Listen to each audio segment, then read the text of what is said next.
Facebook reported their Q3 earnings and disclosed that Facebook Reality Labs, aka Oculus, is spending $10 billion in 2021. Let's break it down because there's a lot of important things going on at Facebook. They're changing the reporting structure dramatically starting in Q4. So they let us know about that today. And they'll be reporting metrics for two different segments. This is very reminiscent of what Google did with, hey, here's Google the business, here's YouTube, and here's other bets like self-driving, Waymo, Nest, etc. So in Facebook's world currently, FOA and FRL are the two segments. FOA stands for Family of Apps. That's Facebook, Instagram, Messenger, and WhatsApp, all the apps you hate to love. And then FRL is a fancy acronym for Facebook Reality Labs. It's kind of dumb that they call it this. They should just call it Oculus. In my mind, that's the brand. So that includes Oculus, and if they ever do some sort of AR product. And so that's going to be very interesting because I think Oculus has some limitations to it, but man, augmented reality, I would not be surprised if Facebook drops a surprise at some point in the next year or two, given the amount of money they're investing, and goes head to head with Apple and Microsoft HoloLens and does AR. That's really, for me, the holy grail, not VR. So here is the Facebook press release quote. We expect our investment in Facebook Reality Labs to reduce our overall operating profit in 2021 by approximately $10 billion. This is extraordinary. Let's get into their revenue. Facebook revenue for Q3 was $29 billion. That's a 35% increase year over year. That's extraordinary. If you're above 10, 20% growth year over year at this scale, that's serious growth. So congratulations to the team there. Income for 2021 is on pace to be around $36 billion.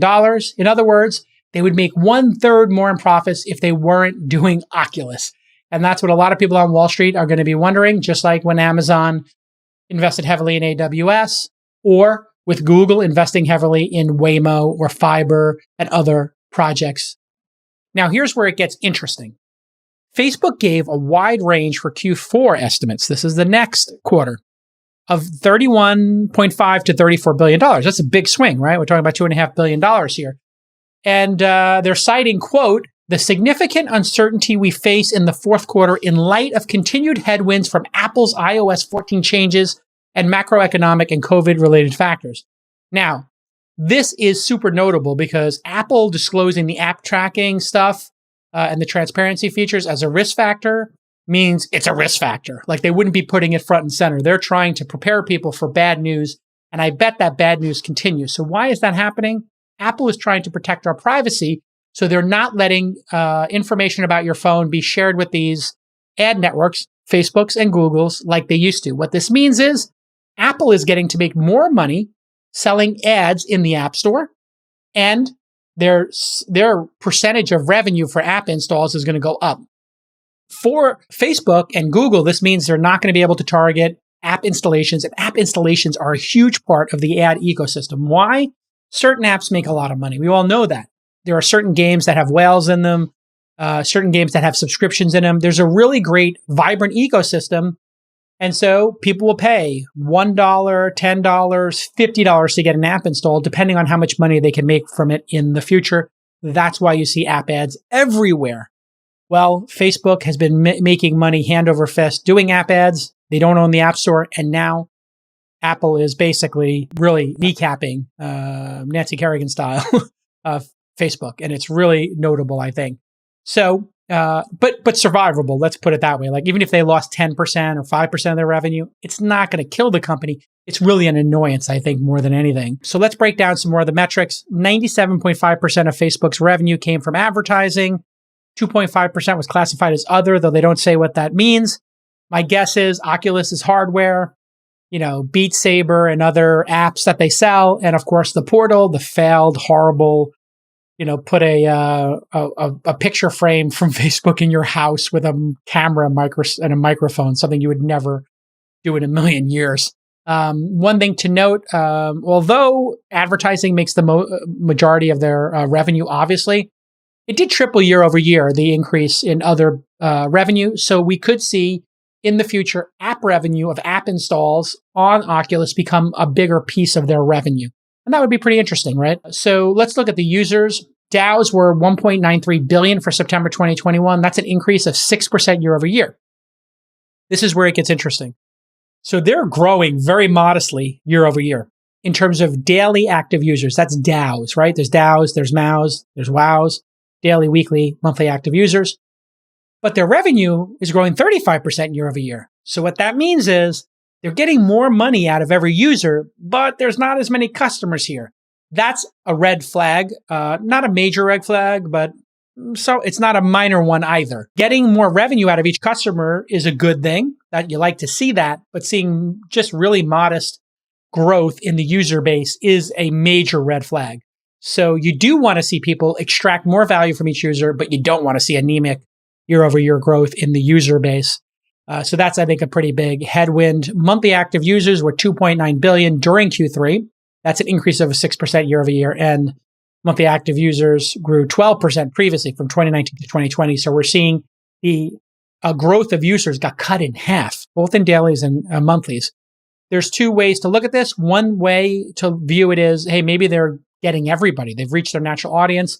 The other way is they might be losing users. And this doesn't say exactly how many minutes they're spending online. That would be another interesting vector. Obviously, they don't want to release that, but you can be sure they're studying that internally because that relates to all the addictive nature of social media and their revenue. So that's another metric that we'd love to get out of them and understand. But of course, they're only going to give you the metrics they feel they need to. Daily active people is another metric they use. And that was 2.8 billion on average for September 2021. That's an increase of 11% year over year. And that's the total amount of users across all of Facebook properties. And they define that as registered and logged in users of Facebook, Instagram, Messenger, and WhatsApp. And the MAOs and DAOs I mentioned previously were only for Facebook, right? So they do have other users. The WhatsApp users are probably monetized very lightly. I don't think they have advertising in there yet. Somebody can fact check me, email producers at thisweekinstartups.com if I got that wrong. But I don't think they're monetizing WhatsApp all that much. Employee headcount is at 68,000. That's extraordinary at the end of September. And it's an increase of 20% year over year. They've got lots of people working on the metaverse, augmented reality, virtual reality. You don't see the world at all. Your headset covers your eyes. You only see the virtual world. Augmented reality, you see the virtual world laid upon the real world. That's the difference between augmenting reality and a virtual reality. I think you all know that. Revenue per employee, just back in the envelope, if they're making about 120 billion a year on a run rate, you can divide that by 68,000 people and you get 1.7 million per employee. That's pretty staggering when you think about it. So Facebook's revenue, profits growing significantly, user base slowing. How are they going to respond to this? Could it be natural audience? And the way you would grow here is to either launch a new platform like Oculus, or you could acquire things. They're not going to be allowed to acquire things given, all of the papers that have been released, the Facebook papers, and how poorly the company's looked at by governments around the world who have concerns about how Facebook is impacting society and impacting elections, right? So the days of them being able to buy a WhatsApp or Instagram are way over, or Oculus. I don't think they would be allowed to make any of those three critical purchases they made.